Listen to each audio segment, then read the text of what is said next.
Olá, tudo bem? Estamos aqui mais uma vez, mais uma semana, nossa terceira semana compartilhando sobre oração, né? E eu espero que o Senhor esteja assim abençoando a sua vida, né? Com as palavras que estamos compartilhando, estamos conversando. Na última semana falamos um pouquinho sobre os tipos de oração, sobre a oração como uma expressão do nosso íntimo, né? E não como vãs repetições. Sobre seguirmos o exemplo do próprio Jesus, que tinha uma vida de oração, né? Então, se Jesus orava, nós precisamos orar, né? E sobre orarmos somente no nome dele, somente em nome de Jesus, né? Falamos sobre não orarmos pedindo a anjos, né? Eles não têm poder para fazer nada, a não ser que seja por direção e por ordem do próprio Deus, mas a oração precisa ser feita em nome de Jesus. E nós finalizamos nessa parte da conversa da semana passada também falando sobre Daniel, capítulo 10, versículos 12 e 14, quando o arcanjo foi enviado para guerrear por ele nas regiões celestiais. E nesse momento nós estávamos conversando exatamente sobre os anjos ainda, né? Falando sobre o fato de quando eles nos servem por ordem de Deus e não por nossa ordem. Vocês lembram disso? A gente está fazendo aí só um resuminho rápido para a gente então dar sequência naquilo que vamos falar hoje. Porque nós vamos continuar falando sobre Daniel 10, mas sobre um outro aspecto, de uma outra visão. E eu queria deixar, inclusive, como dever de casa, a leitura deste capítulo todo, o capítulo 10 de Daniel. Nesse momento eu vou ler com você só alguns versículos, mas quero deixar aí para você a orientação de fazer a leitura do capítulo inteiro, tá bom? Então nós vamos ler os versículos de 1 a 3 e depois de 8 a 12. Vamos lá. No ano terceiro de Ciro, rei da Pérsia, foi revelada uma palavra a Daniel, cujo nome se chama Beltesazar. E a palavra é verdadeira e trata de uma guerra prolongada. E ele entendeu essa palavra e teve entendimento da visão. Versículo 2. Naqueles dias, eu, Daniel, estive triste por 3 semanas completas. Manjar desejável não comi, nem carne, nem vinho entraram na minha boca, nem me ungi com os ungüentos até que se cumpriram as 3 semanas. Versículo 8 diz assim: Fiquei, pois, eu só, e vi esta grande visão, e não ficou força em mim, e transmudou-se em mim a minha formosura em desmaio. Não retive força alguma. Contudo, ouvi a voz das suas palavras, e ouvindo a voz das suas palavras, eu caí com meu rosto em terra, profundamente adormecido. E eis que uma mão me tocou, e fez que me movesse sobre os meus joelhos e sobre as palmas das minhas mãos. E me disse Daniel: homem muito desejado, está atento às palavras que te vou dizer, e levanta-te sobre os teus pés, porque eis que te sou enviado. E falando ele comigo esta palavra, eu estava tremendo.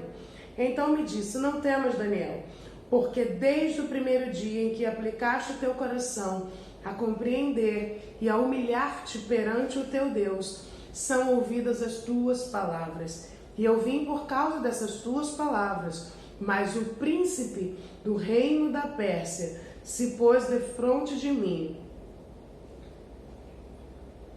Aqui é o versículo 13, Se pôs defronte de mim 21 dias, e eis que Miguel, um dos primeiros príncipes, veio para ajudar-me, e eu fiquei ali com os reis da Pérsia.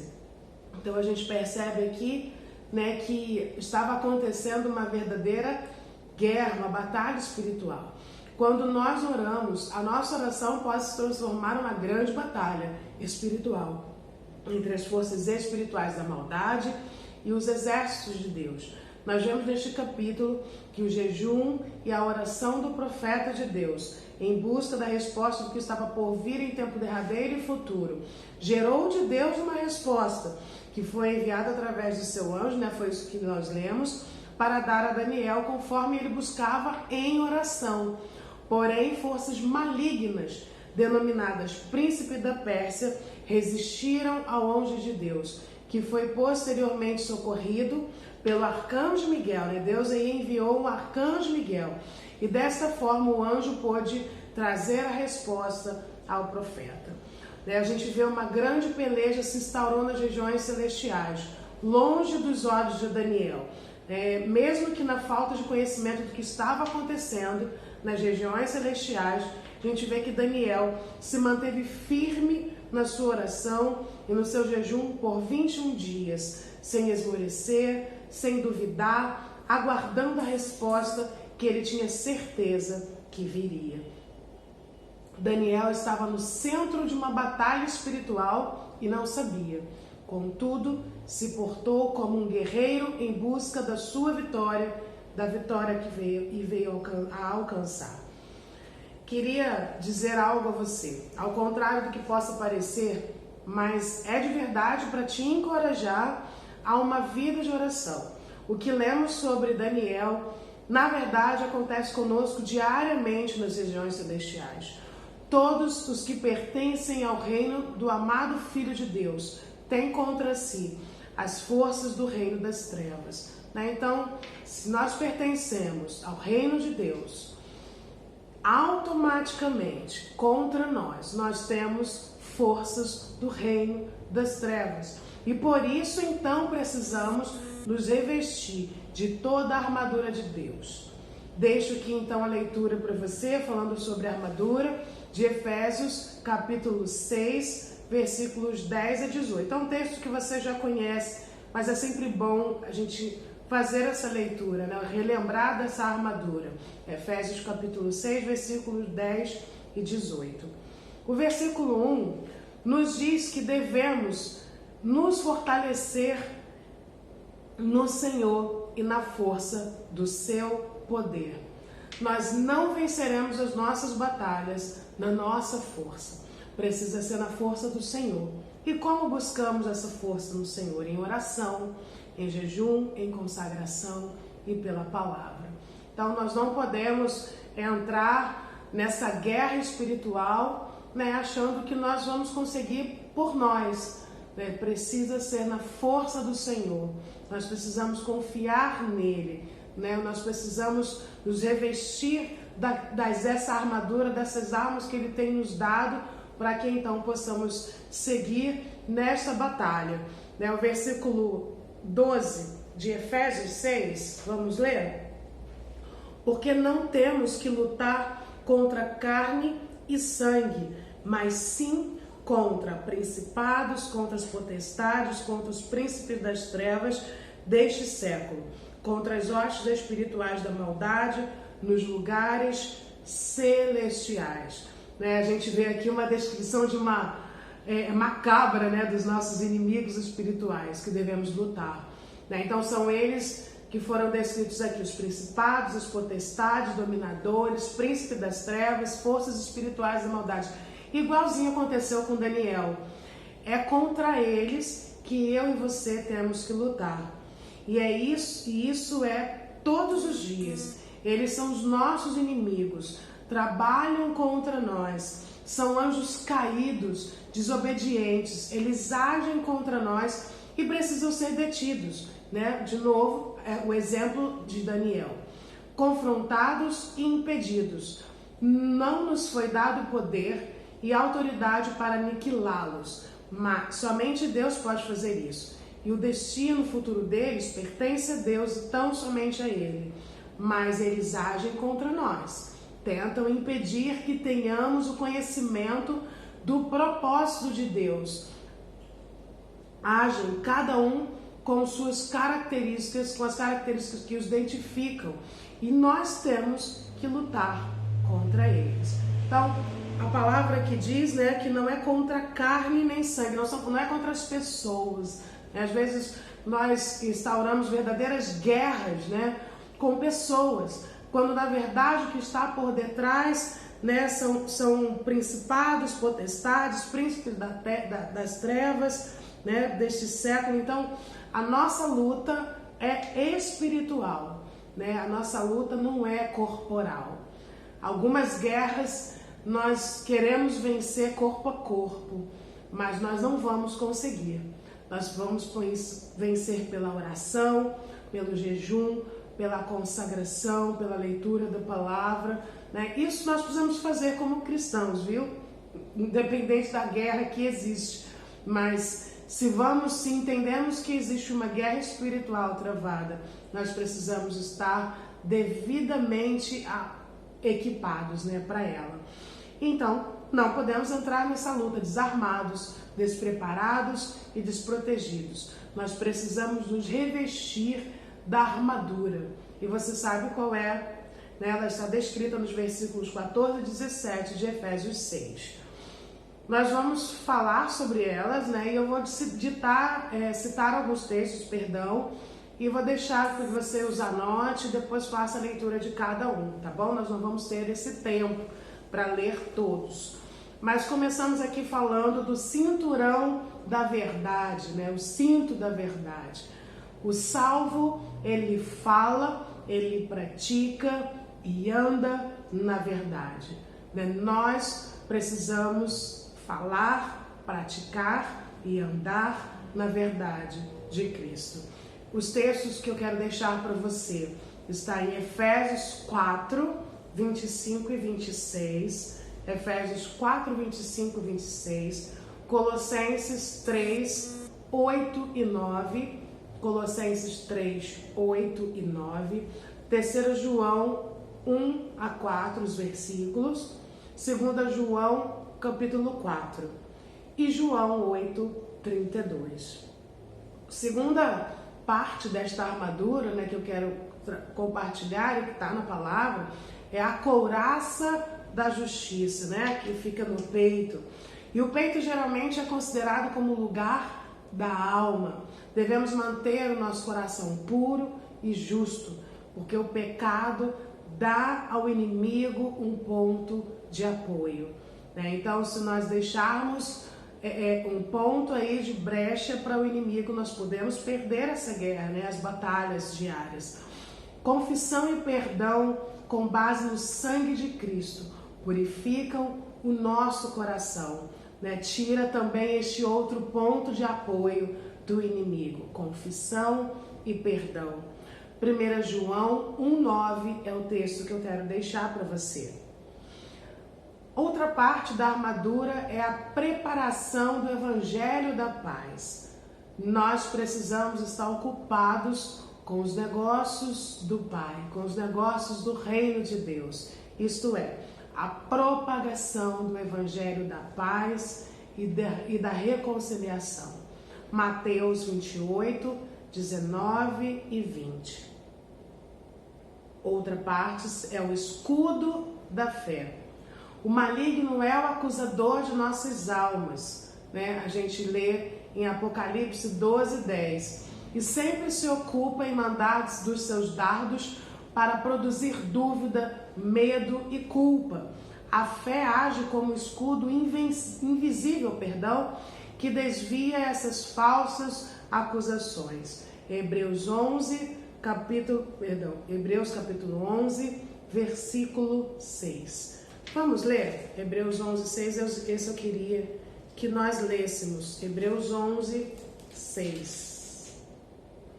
Ora, sem fé é impossível agradar-lhe ou agradar a Deus, porque é necessário que aquele que se aproxima de Deus creia que ele existe e que é galardoador dos que o buscam. Sem fé é impossível agradar a Deus. Capacete da salvação. Capacete protege a cabeça. Isso é o cérebro, os pensamentos. A certeza da salvação é uma poderosa defesa contra a dúvida, contra a insegurança e outras obras do inimigo. O texto que eu quero deixar para você é 1 João 5, 11 a 13. A espada do Espírito, a palavra de Deus. Na armadura é a única arma ofensiva dessa armadura, né? Foi usada pelo Senhor Jesus Cristo contra Satanás. Lembra lá na tentação, né, do deserto, Lucas 4, versículos de 1 a 13, né? Jesus combateu Satanás pela palavra de Deus. A palavra viva é poderosa, eficiente, instrutiva. E eu queria deixar os versículos de Hebreus 4:12, 2 Timóteo 3:16 e 17.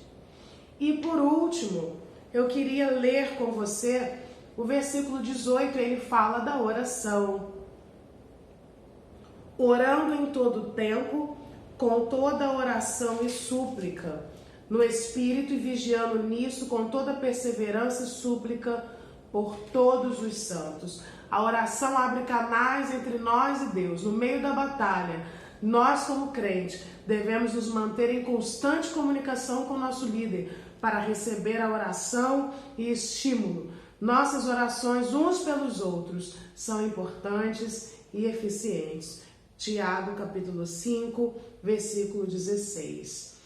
Vemos então que nós precisamos nos equipar por completo. Não pode faltar nenhuma partezinha dessa armadura, senão nós ficamos desprotegidos em algum lugar, em algum aspecto, né? E o inimigo não precisa de muito, ele só precisa de uma frechinha, ele só precisa de uma brechinha.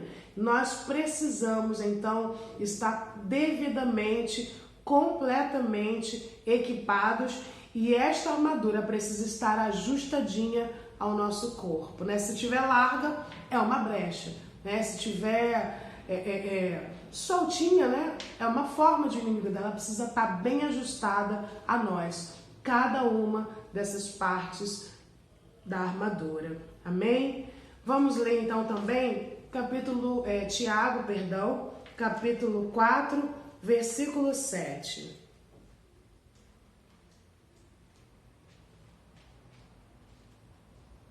Tiago 4, 7. Sujeitai-vos, pois, a Deus, resisti ao diabo, e ele fugirá de vós. Sujeitai-vos, pois, a Deus, resisti ao diabo, e ele fugirá de vós. Nos diz esse texto que devemos e podemos resistir ao próprio diabo, né? E ele fugirá de nós. O Senhor nos deu esta prerrogativa. Nós não podemos destruí-lo ou anulá-lo, mas nós podemos resistir a ele, nos colocando como soldados de Cristo e fazendo o inimigo recuar nos seus intentos, né? Nós precisamos nos sujeitar a Deus, né? Diz aqui a palavra: sujeitai-vos, pois, a Deus, dessa maneira resistindo ao diabo, e ele então fugirá de nós. E o ambiente desta batalha são regiões celestiais.